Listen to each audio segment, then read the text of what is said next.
प्रिय विद्यार्थियों, हम नीति शतकम का अध्ययन कर रहे थे। महाकवि भर्तृहरि विरचित नीति शतकम में नीति परक पद्यों की व्याख्या की गई है। व्यवहारिक जीवन में उपयोगी नीति का ज्ञान दिया गया है और इसी प्रसंग में पूर्व में भर्तृहरि जी के द्वारा मूर्ख व्यक्ति के लक्षण बतलाकर उनकी प्रकृति के विषय में बतलाया गया था।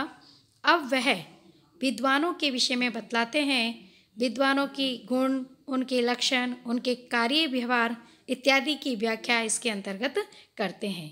इसी प्रसंग में महाकवि भर्तृहरि जी कहते हैं, हर्तुम याति न गोचरम किमपि शं पुष्णाति यत् सर्वदा अपि अर्थिव्य प्रतिपद्यमानम् अनिशं प्राप्नोति वृद्धिं परां कल्पान्तेषु अपि न प्रियाति निधनं विद्या आख्यम् अंतर्धनं येषां तान् प्रति मानम् उज्जत नृपः क स तेई सह स्पर्धते।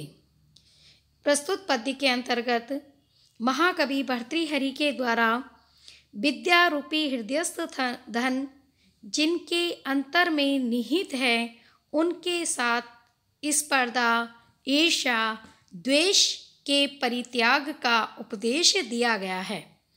भर्तृहरि जी कहते हैं, विद्या आख्यम अंतर्धनम, अर्थात विद्या रूपी हृदयस्थ जो धन है वह हर्तुम याति न गोचरम, जो कि हरण करने वाले के लिए दृष्टि गोचर नहीं होता है।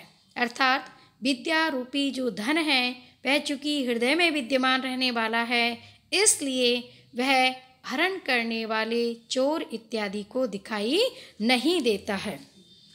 किमपि शं पुष्णाति यत् सर्वदा, और यत् जो सर्वदा सदैव किमपि शं अनिर्वचनीय सुख में, कल्याण में ही पुष्णाति वृद्धि करता है।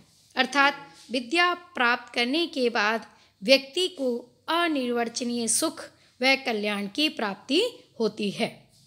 अर्थिभ्य प्रतिपद्यमानम् आनम अनिशम प्राप्नोति वृद्धिं परां, जो विद्या रूपी हृदयस्थ धन है वह अनिशम निरंतर अर्थिभ्य विद्यार्थियों को दिए जाने पर भी, प्रतिपाद्यमानम दिए जाने पर भी, पराम वृद्धिं प्राप्नोति अत्यधिक वृद्धि को प्राप्त करता है।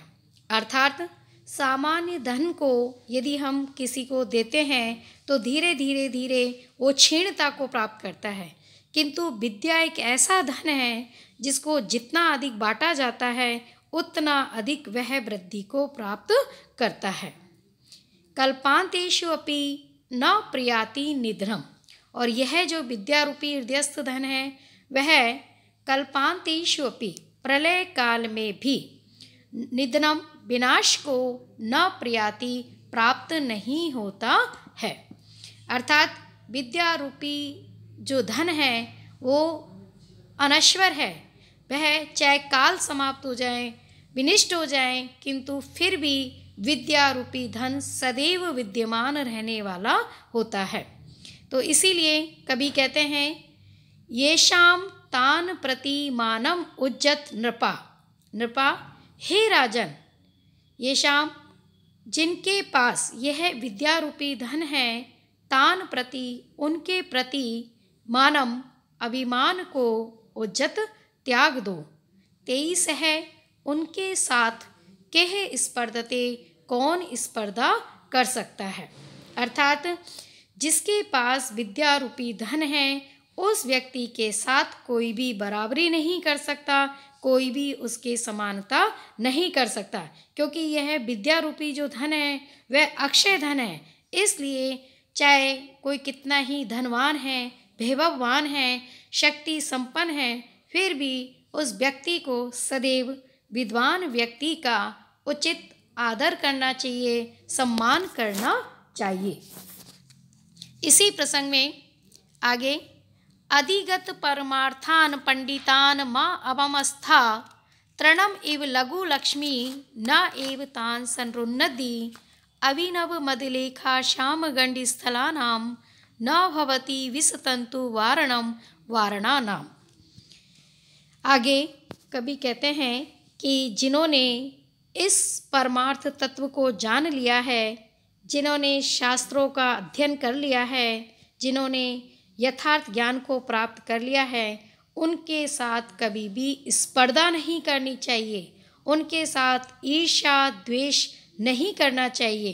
इसी संदर्भ में भर्तृहरि जी कहते हैं अधिगत परमार्थान, अर्थात परमार्थ तत्व को जान लेने वाले, अर्थात जिन्होंने सत्य असत्य को जान लिया है, यथार्थ को समझ लिया है, जिन्हें यथार्थ तत्व का ज्ञान हो गया है, ऐसे पंडितान विद्वान व्यक्ति का माँ अवमस्था अपमान नहीं करना चाहिए। अर्थात परमार्थ तत्व को जान लेने वाले, यथार्थ को हृदयंगम करने वाले विद्वानों का कभी भी किसी को अपमान नहीं करना चाहिए। तृणमिव लघु लक्ष्मी न एव तान संरुन्नति। तृणमिव तिनके के समान, लघु लक्ष्मी तुच्छ लक्ष्मी भी तान उनके मार्ग को न एव संरुन्नति नहीं रोक सकती है। अर्थात धन के प्रलोभन से, वैभव के प्रलोभन से, दौलत के माध्यम से उनके मार्ग में व्यवधान उत्पन्न नहीं किया जा सकता, उनके कार्य में व्यवधान उत्पन्न नहीं किया जा सकता। तिनके के समान तुच्छ लक्ष्मी उनके मार्ग में व्यवधान उत्पन्न नहीं कर सकती है। अभिनव मदलेखा श्याम गंड स्थलानाम न भवति विस्तंतु वारणम वारणानाम। विस्तंतु कोमल कमल नाल के तंतु से अभिनव मदलेखा श्याम गंड स्थलानाम, नवीन मद जल की रेखा से श्यामल कपोल स्थल वाले वारणा नाम गज को वारणम रोका न भवती नहीं जा सकता है।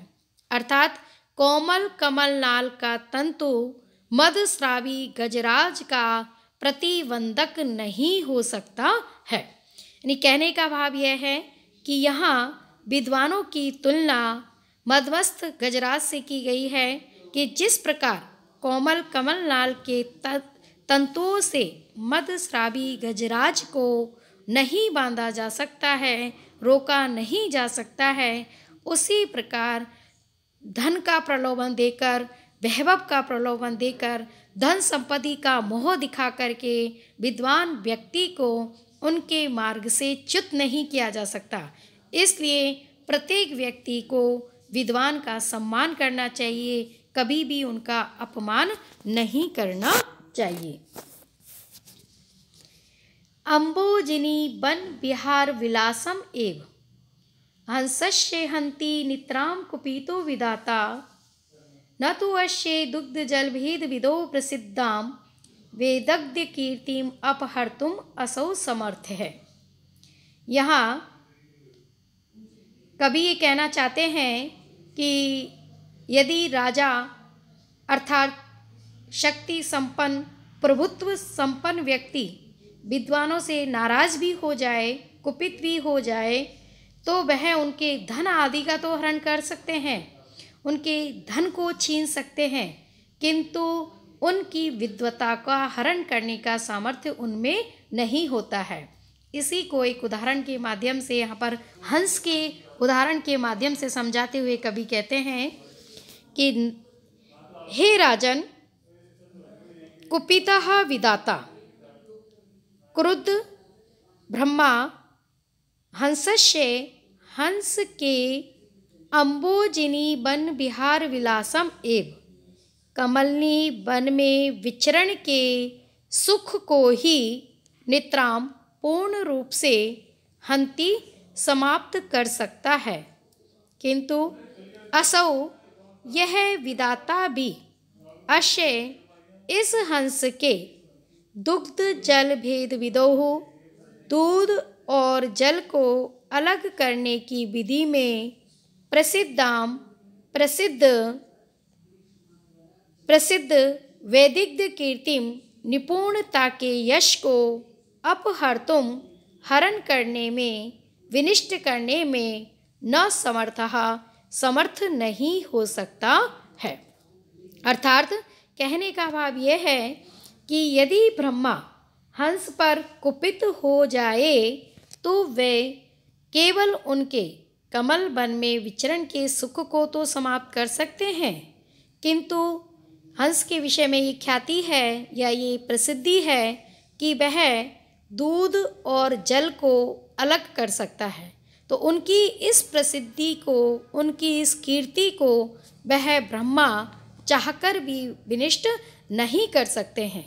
तो उसी प्रकार कोई राजा, कोई सामर्थ्यवान व्यक्ति किसी विद्वान से कुपित हो जाए तो वह केवल उसकी धन संपत्ति को तो छीन सकते हैं, उनके सुखों को तो नियंत्रित कर सकते हैं रुष्ट होने पर, लेकिन उसके स्वच्छंद विचरण पर प्रतिबंध लगा सकते हैं, किंतु विद्वान की विद्वता को छीनने का सामर्थ्य उस राजा में भी नहीं होता है। तो इसलिए चाहे राजा हो, चाहे कोई सामर्थ्यवान व्यक्ति हो, चाहे बलवान हो, सभी को विद्वानों का समुचित सम्मान करना चाहिए। केयूरानी न भुष्यन्ति पुरुषम हारा न चंद्रोज्ज्वला न स्नानम न विलेपनम न कुसुमम न अलंकृता मूर्धजः वाणी एका समलंकरोति पुरुषम या संस्कृता धार्यते क्षीयन्ते खलु भूषणानि सततम वाक्भूषणम भूषणम। यहाँ महाकवि भर्तृहरि के द्वारा कहा गया है कि जो हम बाह्य आभूषण अपने बाह्य सौंदर्य की वृद्धि के लिए धारण करते हैं, ये सब नश्वर होते हैं। ये व्यक्ति धारण करते हैं तो क्षणिक शोभा तो देते हैं, लेकिन ये उनकी वास्तविक शोभा को, उसके वास्तविक सौंदर्य में वृद्धि नहीं करते हैं।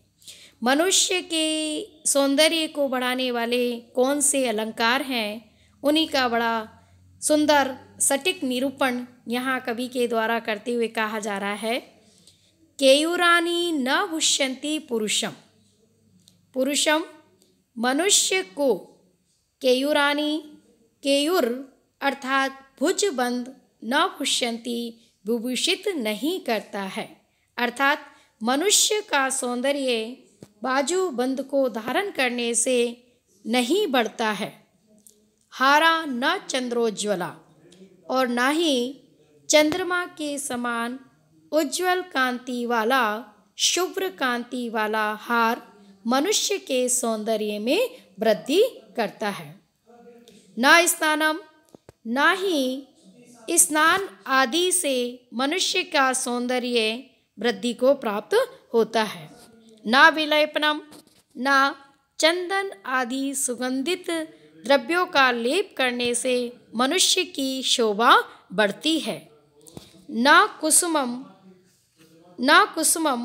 और ना ही पुष्प आदि धारण करने से मनुष्य सुशोभित होता है।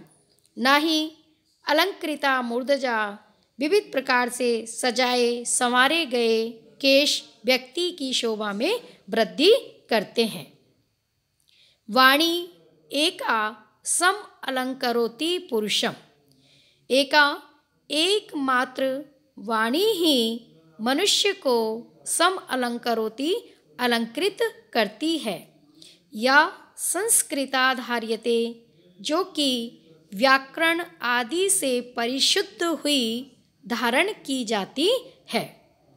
क्षीयन्ते खलु भूषणानि, निश्चय ही समस्त आभूषण, हार बाजूबंद इत्यादि समस्त आभूषण क्षीयन्ते विनिष्ट हो जाते हैं, किंतु वाक्भूषणम वाणी रूपी आभूषण सततम भूषणम निरंतर बना रहने वाला चिरस्थायी आभूषण होता है। अर्थात कवि के कहने का भाव यह है कि मनुष्य बाह्य शारीरिक सौंदर्य प्रसाधन हेतु जो भी कार्य करता है चाहे वे बाजूबंद धारण करे, चाहे वे हार धारण करे, चाहे वे बाह्य शरीर के प्रक्षालन हेतु स्नान आदि करे, सुगंधित द्रव्यों का लेप करे, पुष्पों को धारण करे, केशों को सुसज्जित करे, ये सबसे मनुष्य सौंदर्य को प्राप्त नहीं करता है। मनुष्य यदि किसी से शोभा प्राप्त करता है तो वह है वाणी। और वह वाणी कौन सी? जो कि व्याकरण आदि से परिशुद्ध होकर धारण की जाती है। क्यों? क्योंकि जितने भी आभूषण हैं, बाजूबंद, हार, पायल इत्यादि समस्त आभूषण क्षणभंगुर होते हैं, विनष्ट हो जाते हैं, किंतु वाणी एक ऐसा आभूषण है जो कि चिर स्थायी होता है, सदैव बना रहने वाला होता है। तो इसलिए सदैव परिष्कृत, शुद्ध, मधुर वाणी ही प्रयोग में ली जानी चाहिए। और यह वाणी व्यक्ति जब ज्ञान प्राप्त करता है, विद्वता प्राप्त करता है, तो उसी से प्राप्त की जा सकती है। तो बाजूबंद आदि आभूषण धन दौलत के नष्ट होने के साथ नष्ट हो जाते हैं, किंतु परिशुद्ध वाणी सदैव आभूषण रूप में विद्यमान रहती है। इसलिए मनुष्य का वाणी ही सर्वोत्तम आभूषण है। अतएव सदैव मधुर व परिष्कृत वाणी का ही प्रयोग किया जाना चाहिए। आज का वीडियो हम यहीं पर समाप्त करते हैं। आगे के लिए धन्यवाद।